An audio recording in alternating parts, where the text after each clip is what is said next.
फिलहाल हम दिल्ली के जवाहर भवन पर हैं। यहाँ पर एपीसीआर की तरफ से एक फैक्ट फाइंडिंग रिपोर्ट पेश की जाएगी, जिसमें नो वायलेंस को लेकर बात की जाएगी। हम बात करेंगे लोगों से और जानेंगे कि उनके क्या विचार हैं और वो जो है क्या फैक्ट फाइंडिंग लेकर वहाँ से आए हुए हैं। जैसे जो है मस्जिद के अंदर घुस के आपके भाई की जो है हत्या कर दी गई है और 2 लोग जो है हॉस्पिटल में अभी भी भर्ती हैं।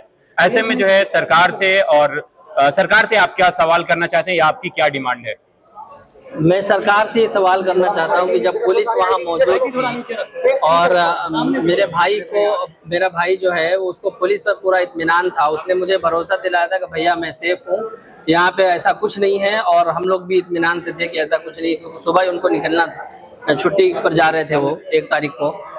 तो उसकी पुलिस की मौजूदगी में ये सब कुछ कैसा हो गया और कहीं ना कहीं पुलिस इसमें जरूर शामिल है। ये आभास हुआ था कि क्या मस्जिद में ये लोग घुस सकते हैं, ऐसा लगा था? ऐसा वो नहीं था कि ये लोग मस्जिद में घुस करके आ जाएंगे, क्योंकि पुलिस वहाँ मौजूद थी और मस्जिद में आने का सिर्फ एक ही रास्ता है। पुलिस चाहती तो उन लोग को रोक सकती थी, लेकिन पुलिस ने जानबूझकर उनको अंदर आने दिया। जब हादसा हुआ जी, पुलिस सुरक्षा में वहाँ खड़ी थी और कई गाड़ियाँ पुलिस की मौजूद। पुलिस के सामने ही है। जी, पुलिस के सामने। पुलिस चाहती तो बचा सकती। फैमिली का सिचुएशन कैसा है, क्या गुजर रहा है फैमिली का? जो ये तो जिसके ऊपर हादसा होता है, जिसके साथ होता है, वही समझ सकता है कि कोई दूसरा इंसान तो इसको समझ ही नहीं सकता। कर देंगे जी, वतन परस्ती उनको मार दिया। जी, क्या कहेंगे?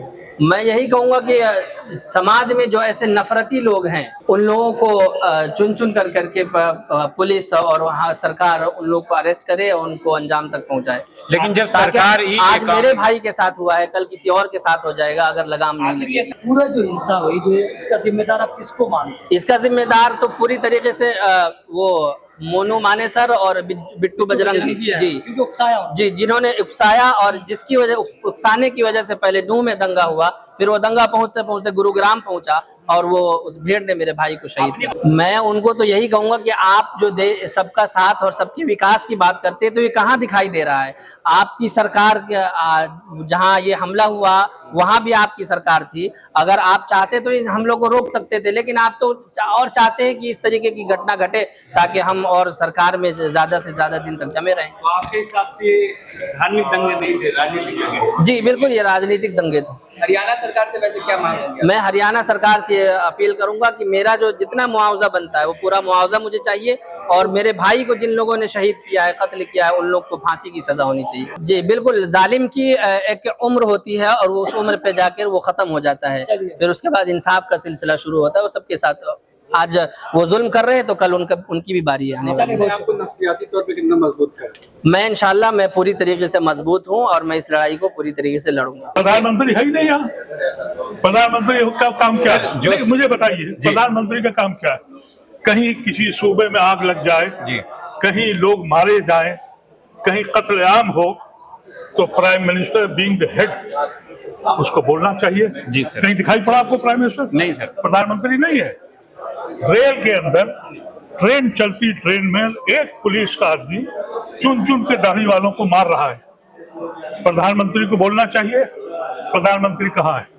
प्रधानमंत्री रेल का उद्घाटन कर रहा है, एयरपोर्ट का उद्घाटन कर रहा है, सड़कों का उद्घाटन कर रहा है। आज इतनी बड़ी बहस पार्लियामेंट में चल रही है, 1 महीना हो गया।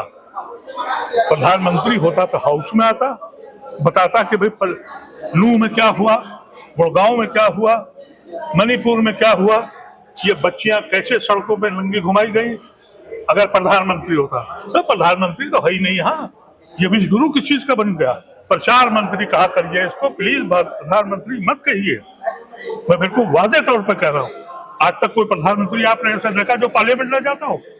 आज तक आपने कोई प्रधानमंत्री ऐसा देखा कि 4 महीने से एक सूबा जल रहा है, प्रधानमंत्री की मौन है? तो अगर ये प्रधानमंत्री है तो मैं तो मानता ही नहीं हूँ।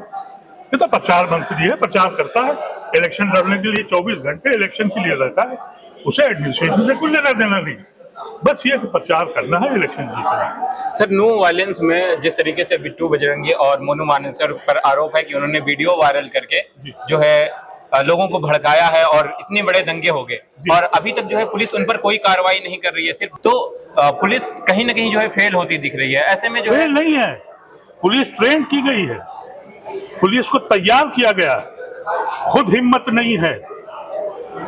ये जो गुंडे हैं हर जिले में 10-10 200-500 गुंडे खड़े किए हैं इन्होंने।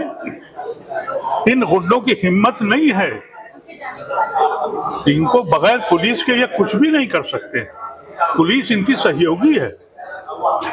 तो सर ऐसे में जब पुलिस जो है लोगों की जो हिफाजत करने वाली है वो लोगों की हत्या करने पे उतर आए या इस तरीके के काम करने जब लगे। इस मुल्क में कोई प्रधानमंत्री बनेगा तब फिर एडमिनिस्ट्रेशन चलेगा, तब डंडा चलेगा। अभी तो प्रधानमंत्री है ही नहीं। तो सर तो कब तक जो है आपकी उम्मीदों के हिसाब से प्रधानमंत्री नया मैं मिल चाहता सकता हूं, है? मैं दुआ करता हूं कि 24 में प्रधानमंत्री कोई आ जाए और प्रधानमंत्री से हमारी जान छूट जाए। सर जिस तरीके से पूरे देश में मुसलमानों के खिलाफ एक नफरत का माहौल बना हुआ है, विपक्ष के जो है बहुत बड़े नेता राहुल गांधी जी हैं और उन पर यह आरोप लगता है कि वो जो है हमेशा मुसलमानों को नाम लेने से जो है पीछे हट जाते हैं। कभी अल्पसंख्यक का नाम लेकर जो है आगे निकल जाते हैं या कभी जो है एकदम से शांत हो जाते हैं। ऐसे में आप जो है क्या? मुझे बहुत तकलीफ है इस बात से। मैं कांग्रेस पार्टी का मेंबर नहीं हूं लेकिन कांग्रेसी हूं जी। इसलिए कि जब ये मुल्क आजाद हुआ था तो 2 ही ऑप्शन थे, या मुस्लिम लीगी बनो या कांग्रेसी बनो। मैं कांग्रेसी बना था। मैंने जिन्ना को छोड़ा था जी। मैंने लियाकत अली खान को छोड़ा था। मैंने कांग्रेस के अभी अध्यक्ष से 1 हफ्ता पहले यही कहा जी। जो आप कह रहे हैं। जी जी उन्होंने कहा आप खफा रहते हैं। मैंने कहा इसलिए रहता हूं कि आप अपनी आइडियोलॉजी भूल गए। जी। अगर अपनी आइडियोलॉजी आप लाना चाहते हैं तो ये कहना बंद कर दीजिए कि माइनॉरिटीज पे हो रहा है फलाफला। अरे मुसलमानों पे हो रहा है, बोलो हिम्मत है या नहीं है? जी सर। क्रिश्चियंस पे हो रहा है, बोलो। क्या ये सिखों पे हो रहा है? सिखों पे हाथ उठा के देखें, दुरुस्त कर देंगे 10 मिनट में। लेकिन हम कमजोर हैं इसलिए हमें मार रहे हो। तो ये तो बदनसीबी हमारी है, लेकिन वक्त बदलेगा और जब भी इस मुल्क में कभी प्रधानमंत्री आएगा तो ये सब ठीक हो जाएंगे। प्रधानमंत्री है ही नहीं, जहाँ तक प्रधानमंत्री है वो प्रचार करता है, नहीं तो उसको पार्लियामेंट में होना चाहिए था। वो कहाँ है? तो क्या सर अदालतें कहीं ना कहीं सरकारों से डरती हैं? बिल्कुल डरी हुई है। अगर नहीं डरी हुई है तो फैसले क्यों नहीं कर रहे हैं? क्या जुर्म था जो पूरे मकान गिरा दिए गए? जितना नुकसान दंगे से नहीं हुआ, पूरी मुस्लिम बस्तियां जला दी उन्होंने वहां मेवात में। इनको ऑर्डर ये करना चाहिए था जब इन्होंने कहा कि क्लिनजिंग हो रही है, पूरी कौम मारी जा रही है, तो उस वक्त ये भी ऑर्डर कर देना चाहिए था कि एसपी और कलेक्टर को अभी सस्पेंड करो, इंक्वायरी बिठा लो। ये नहीं बोलना चाहिए था, वो तो नहीं बोले।